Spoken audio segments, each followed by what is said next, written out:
In St. Louis, we see a lot of horizontal lap siding, especially with all the homes over the years that had masonite siding, was typically horizontal plank siding, and then vinyl siding, which is typically a lap siding. Dutch lap is a really common appearance with vinyl siding. What I love about Hardie is it gives you the options to do both a horizontal siding that looks like wood with a wider 7-inch plank, or you can do board and batten vertical siding. And board and batten has become extremely popular over the last 10 years.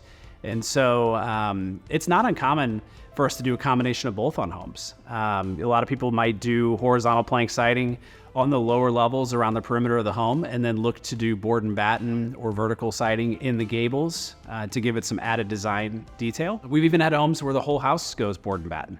So there really is no right or wrong choice.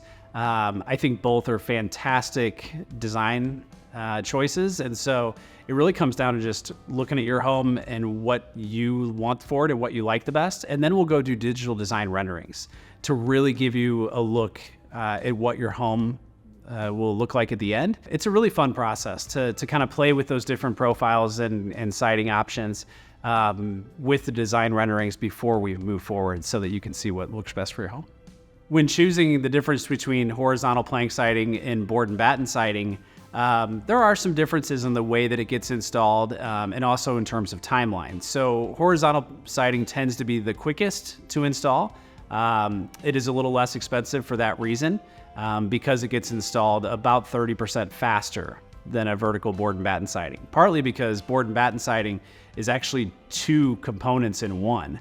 We would start with installing the flat panel product on the house, and then we apply the batten trim over the top of that. And what I love about Hardie board and batten is it's not a fixed product, meaning you can actually choose your batten spacing.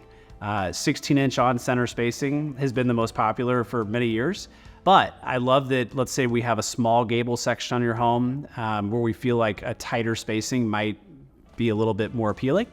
We can move down to a 12-inch spacing or even an 8-inch spacing. That's something to keep in mind as we walk through the design options and the scope of work.